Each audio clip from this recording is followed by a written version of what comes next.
BMW Car Club Racing Championship, which gets underway now. Away they go then, and down towards Copse Corner for the first time. It looks like it is that all-white car that's gone through into the lead from the outside of the front row then, and that is therefore Brad Sheehan, number 28, which it looked like Mike Cutt in the number 44 car also made a reasonable start. We'll try and pick up where he's running. Yeah, he's up to second place, isn't he, Mike Cutt? So he's made a very good start indeed, made up 2 places already as they head through Maggots and Beckett's for the first time in this 20-minute race. Yep, all safely through Beckett's then for the first time down the Wellington Straight. And yeah, Mike Cutt, another name synonymous with BMW racing, really, isn't he? And he's been in that particular E36 M3 for a number of years now. Gets himself up into second place, leapfrogs past both Rick Kerry and Niall Bradley, who are 4th and 3rd respectively. Out through Luffield, they come back towards us then. Healthy little lead here for Sheehan already. He was 6.5 tenths quicker than anybody else in qualifying. He was actually 1.2 seconds quicker than Mike Cutt. So although Cutt's had a good start, I'm not convinced he's going to have the pace to go after Sheehan here. Possibly not, but we'll see. Some of it will be about tyre management as well, I suspect, with it not being a very long race, but 20 minutes.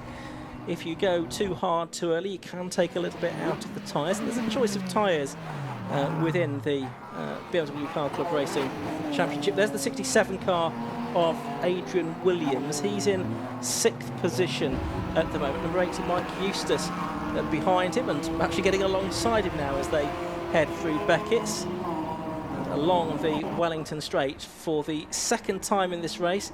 That's the, well, you can see it's just 7 rather than 70 now, I think. Wayne Lewis just ahead in 5th position. Yeah, excuse me, Wayne Lewis, who was pole position in class, still is leading his class, but Adrian Williams, who started a couple of places behind him on the grid, is now the next car in the queue. So potential battle there for the class lead starting to brew up as they come through then. There is the 67 of Adrian Williams giving chase, and just ahead of them is Rick Kerry, although, yeah, Rick Kerry's getting away from Lewis and Williams now as they race through Copse Corner once again. What was confusing me is that Mike Eustace is now splitting Lewis and Williams. There is once more a Class M1 car in between them. There is indeed, as they head down to Beckett's once again. That is the 3 car of Kaz Singh. He is in 8th position at the moment, has Gary Burstow and Mark Colmer, who's getting some support from Francis Sykes, I can see on YouTube. Thanks for all of your comments. Do keep them coming in.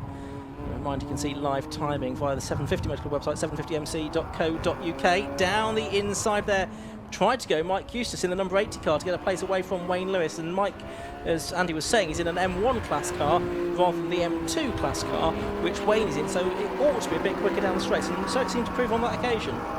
Yeah, and there's another straight coming up now, of course, as they come past the start-finish line, and you can see that he is definitely reeling Wayne Lewis in there, gets into slipstream, pulls to the inside. This one should be a done deal now, unless Eustace can outbrake him round the outside, which he tries to do. He's not willing to give this place away without a fight, even though, strictly speaking, it's not really a battle that he needs to be having. They're still wheel-to-wheel now as they go down towards Beckett's, but Eustace will have the inside line. He's got the grunt down the straight, and he does move into 5th position. So the top 5 cars in the race now, all M1 class cars, and then he almost undoes all of his hard work by outbraking himself at the very next corner, and Wayne Lewis is back alongside. Great example, this, isn't it, of how the 2 different cars make their lap times in a different way. The M1 class car of Eustace, much more powerful and therefore much quicker down the straights, but in the braking zones, Wayne Lewis is more than capable of coming back at him. Absolutely right. So a real good scrap this, and it does show how different cars can make similar lap times in different ways, really. Lewis, of course, leading the M2 class. Class 6 being led by Jim Benson, up there in 11th place overall in car 59, as you can see on the timing tower just at the moment. Might see if we can pick him up a little bit later on. 15 3/4 minutes to go, though. This is the fight for 5th position overall, and it is Mike Eustace now back ahead of Wayne Lewis. And as Andy says, top 5 cars, all M1 class cars. About 3/4 second between Wayne Lewis in 6th and Adrian Williams in 7th, the next of the M2 class cars. And there you can see right behind Adrian is another M1 class car. That's Kaz Singh in the orange one, number 3. Yeah, Kaz is sort of taking advantage, isn't he, of their battling up ahead. Further back, what's going on in the BM6 category? That's still being led pretty healthily by Jim Benson, actually, the number 59 car. I think we can see in the middle of this, well, the second car in line coming down towards us, Jim Benson, another BMW stalwart, and he's actually closing in here, isn't he, on Mark Culmer ahead, who is in theory in the faster BM1 class car. But Jim Benson knows how to pedal that. He gets out in that car in as many different championships over the year as he can. The great thing about buying a BMW is that you can race it in so many series, even within the 750 Motor Club roster. You could go and race it in Road Sports or Club Enduro, and Jim Benson frequently does.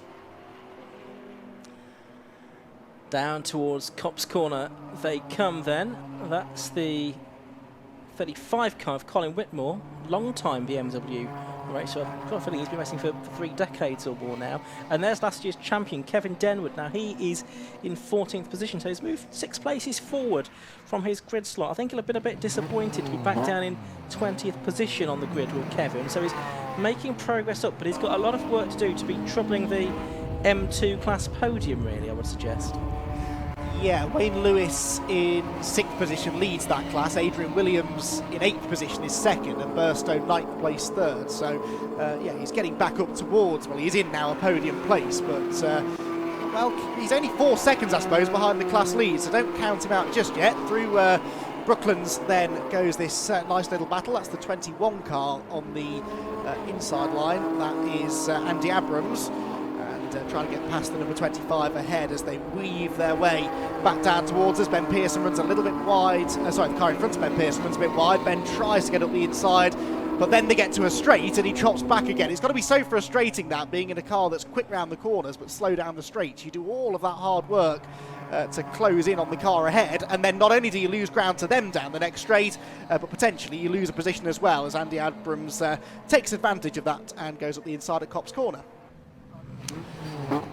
Yep, down towards Copse they go. Magnificent side as they turn their way around that right-hand virtual hairpin there at Beckett's. Harborough's car out in front of this particular group. Then there's Kevin Denwood in 14th position. There's Stephen Schweikart and Ben Pearson. Ben Pearson, of course, in the Rutec International Racing liveried car. In fact, of course, he's just dropped behind Andy Abrams, as Andy was saying. Turning their way through Brooklands, and now the right-hander at Luffield that brings them virtually back onto the pit straight. They've got this flat-out right kink, really, as it is on this layout at Woodcote Corner, and on the straight down towards Copse. By the way, lap record, that did go very early on in the race, a 1:01.42 for Brad Sheehan. So that's taken, what, 1.7 seconds off the previous lap record set by Michael Vituli. And he's really setting a fearsome pace, because he's now 3.9 seconds out in front of anybody else. So we're watching this battle a bit further back, with Kevin Denwood just getting a bit closer now to the back of Dan Harborough, I would suggest. Yeah, he is gaining, and they're also not that far away from catching the back of the pack, aren't they? Indeed, the leaders have been slicing and dicing their way past some of the slower runners, some taking a few more risks than others. I saw Rick Kerry on the grass going through Woodcote a lap or so ago. Back down through Brooklands. This battle continuing to rage then. Andy Abrams still ahead, but then behind him there's a change of position. That was the 25 of Ben Pearson coming through on the inside line. And moving up ahead of number 43, that's Stephen Schweikart in the BMW Compact. That's got to be the most powerful BMW Compact I've ever seen. It powers back around the outside again of Ben Pearson going down the pit straight, and I think it's made the move stick. Yeah, so Schweikart back ahead as these three continue to change places almost by the corner. Yeah, Schweikart 5th in the championship last year, 3rd within the M2s. Just had the one podium visit within the M2 class last year. As Denwood and Harborough side by side there as they came off brackets that time. It looked like it was going to be the reigning champion that was going to make it through. He's going to be on the inside line for Brooklands, but Harborough trying to duke it out with him. Is Denwood going to get the car turned in first? No, he's not. Harborough goes around the outside and very nicely done. Harborough in the E30 manages to hang on. Excuse me, yeah, again, these are racing in different classes, but Denwood wants to get through because he's not a million miles ahead of second and third place in class, is he? So any cars that he can get between himself and his opposition would be very useful moving into the second half of the race now. Andy Abrams in the second of the M2 class cars is the next car in line behind. But yeah, a solid defence being put up here by Dan Harborough in the E30, oldest car on the grid, but certainly not the slowest. They head down towards Beckett's corner, and they're going past a back marker as well. That's Sam Walton's Cup car. The leader is in the pit lane, Andy. The leader is in the pit lane. Brad Sheehan's car is going slowly. Mike Cutt has gone through into the lead of the race, I can tell you, but Brad Sheehan, who was hoping to get a finish under his belt, is not going to do so because he is dropping back down the order, having come into the pits, and there he is. Yeah, I spotted a car coming in, but I didn't spot who it was, so well noticed that, Ian. Brad Sheehan, he did say, didn't he, that they'd had some repair work to do on that car over the winter, and it might just be that there's some niggly little problem hanging over from that. So, well, that changes everything, doesn't it? Mike Cook gets the race lead, and that means now that the Niall Bradley and Rick Kerry battle, which we're seeing here, well, we're seeing Rick Kerry anyway, he's dropped back a bit now in traffic, but that is now for second place. Yeah, absolutely right, and they have got lots of back markers to deal with, some of them taking some interesting lines ahead of them as well, including the number 10 car, which is Clive Watson, who was one of the leading protagonists in the Cup class.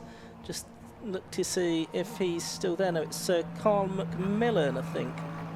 No, it's... Oh no, of course he's in class 6 this season, Clive Watson, beg your pardon.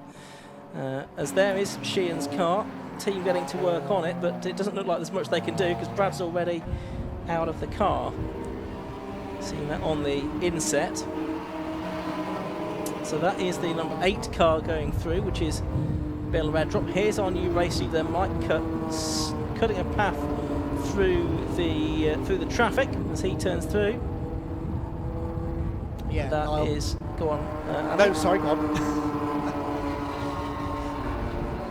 Yeah, so that's the Bill Redrop car, isn't it? Number 8. And he's just behind there, 77, which is Paul Travers, and that's another of the class 6 cars, I should say. Yes, so through Woodcote they go. Sorry, Ian, the joys of working in separate commentary boxes there. But yeah, down into Cops Corner they go. Rick Kerry in amongst all of this. Look, just to the left of shot, trying to squeeze through.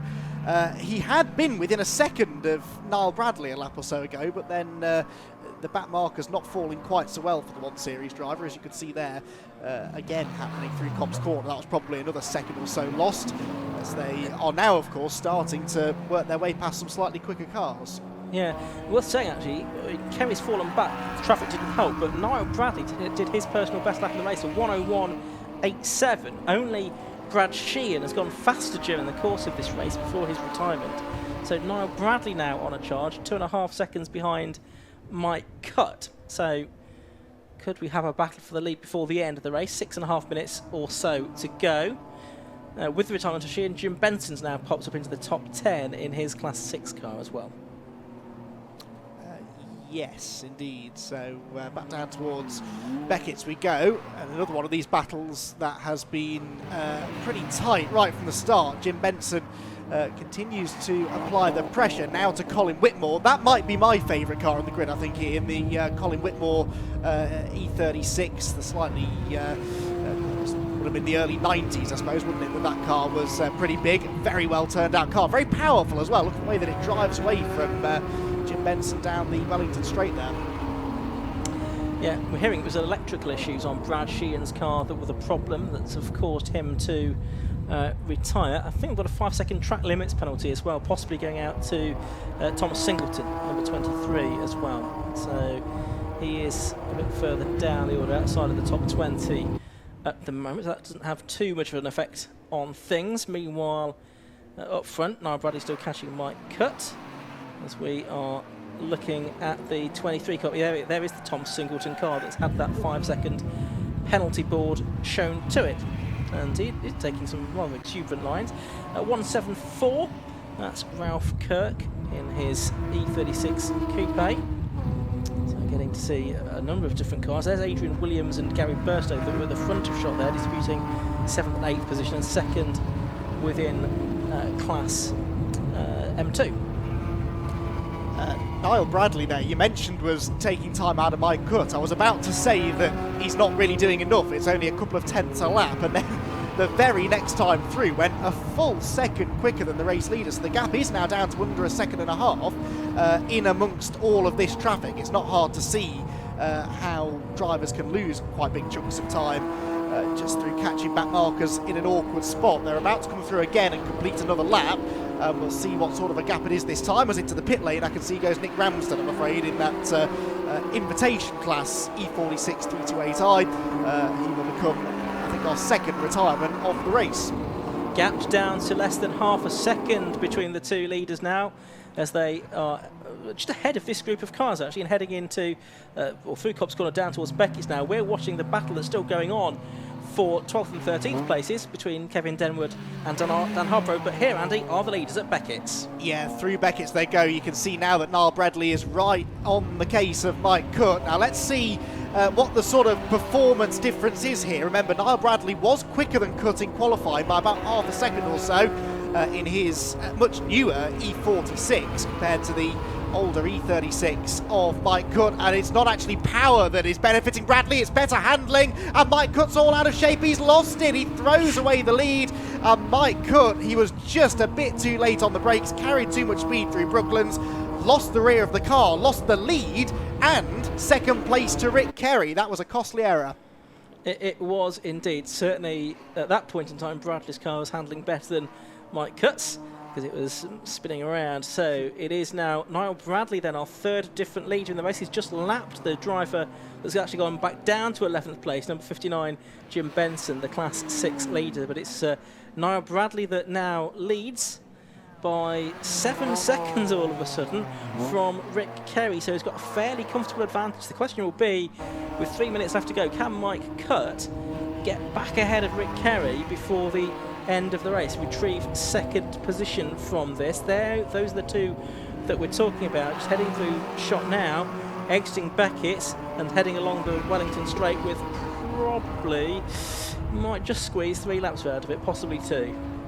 Yeah, now depends on what sort of pace Niall Bradley is carrying as to how many more laps we get in, I suppose. Out of Luffield he goes, about 5 or so seconds further back down the road. You're about to see the fight for second place, and it couldn't be much closer. Rick Kerry in the 1 Series sliding around as he tries to get the power down. Those rear tyres, Ian, as you suggested at the start of the race, do take a bit of a pounding out there. There aren't many corners on this track, but lots of them are tight corners, and you really spin the rear wheels on acceleration. That's helped Mike Cutt get up the inside into Cobb's Corner, but he can't quite get through. Rick Kerry crowds him over towards the apex and carries more speed off the turn. Are they overlapping heading towards Beckett's? It's going to be tight, this. Mike Cutt in the red car looking to the inside, not quite close enough for the time being, but Kerry really defends into Beckett's.